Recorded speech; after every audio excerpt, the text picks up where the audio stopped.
सिंधुदुर्ग जिल्ह्यासह इतर जिल्ह्यातील ताज्या घडामोडी पाहण्यासाठी सिंधुदुर्ग 24 तासला सबस्क्राईब करा आणि बेल आयकॉनवर क्लिक करा। सिंधुदुर्ग 24 तास सदैव तुमच्या सोबत। पुढील बातमी पाहणार आहोत विस्ताराने। कोकणातील आंबा बागायतदार शेतकऱ्यांसमोर असलेल्या व्यापाऱ्यांनी व्याजाने दिलेले ॲडव्हान्स, बाजार समितीमधील सौदे, वाहतूक व्यवस्था व सुविधा यासह विविध समस्या आणि आव्हानांवर चर्चा करण्यासाठी आज नवी मुंबई येथील कृषी उत्पन्न बाजार समितीच्या सभागृहात माजी खासदार राजू शेट्टी यांच्या अध्यक्षतेखाली आंबा बागायतदार आणि व्यापारी यांची एक महत्त्वपूर्ण संयुक्त बैठक पार पडली। या बैठकीनंतर राजू शेट्टी काय म्हणाले ते पाहूया।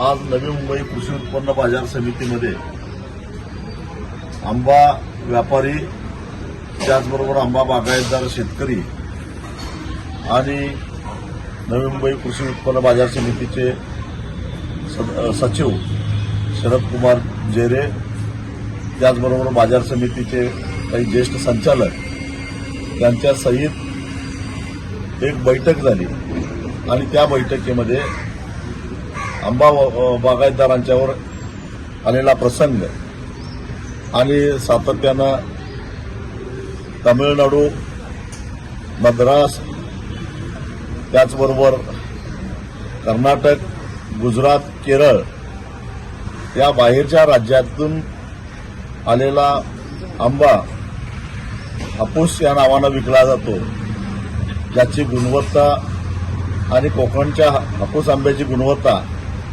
याच्यामध्ये जमीन आसमानाचं अंतर आहे। पण त्यामुळं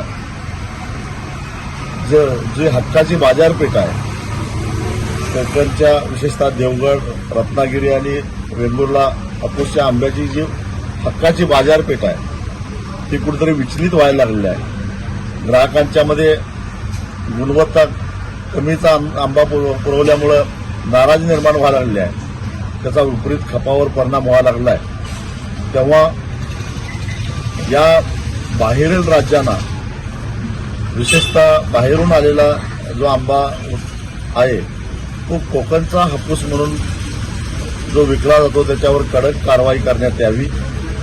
व्यापारीने सुद्धा याचं भान ठेवावं, अन्यथा आम्हाला त्याच्या विरोधामध्ये आंदोलन करावं लागेल। त्याचबरोबर यावर्षी आंबा बागायतदारांना व्यापाऱ्यांनी जे काही ॲडव्हान्स दिलेले आहेत त्याच्यावर 18 ते 22% व्याजाची आकारणी केली जाते। ते व्याज तर आम्ही देणारच नाही, परंतु त्या असाधारण परिस्थितीमध्ये आंबा बागायतदारांच्यावर जे मोठं संकट आलेलं आहे अशा परिस्थितीमध्ये मूळ मुद्दलामध्येच काही रक्कम कपात केली पाहिजे, कारण सरकारनं वाऱ्यावर सोडलेला आहे। व्यापारी मोठा झाला आहे तो शेतकऱ्यांच्या जीवावरच झालेला आहे। तेव्हा संकटात सापडलेल्या शेतकऱ्यांच्यासाठी व्यापाऱ्यांना सुद्धा काही प्रमाणामध्ये त्याग केला पाहिजे आणि देवगड हापूस, रत्नागिरी हापूस, वेंगुर्ला हापूस असं लेबल जाऊन जे व्यापारी बाहेरच्या राज्यातला आंबा विकतात त्यांच्यावर कडक कारवाई झाली पाहिजे। इथं आंबा बागायतदारांचा आंबा आल्यानंतर लिलाव लवकर होत नाही म्हणून उन्हातानामध्ये गाड्या उभ्या राहतात आणि त्यामुळं आंब्याच्या क्वालिटीवर, गुणवत्तेवर परिणाम होतो। त्यासाठी बाजार समितीनं एक चांगला शेड निर्माण करून द्यावा, सावली करून द्यावी। या संदर्भातली जवळपास 2.5 तास चर्चा झाली आणि बाजार समितीनं सगळ्या सुविधा देण्याचं कबूल केलं। त्याचबरोबर दररोज कुठल्या जिल्ह्यातून किती आंबा आवक झाला याची माहिती बाजार समितीमधून प्रसारित केली जाईल, जेणेकरून ग्राहकांना सुद्धा कळेल की देवगडचा हापूस किती मार्केटमध्ये गेला आणि मार्केटमध्ये विक्रीला किती मोठ्या प्रमाणात विकला जातो आणि हे जे काही खर्ची आंबे बाजारामध्ये येत आहेत त्याच्यावर कुठेतरी आळा बसेल या संदर्भातला सुद्धा निर्णय झालेला आहे। आणि आज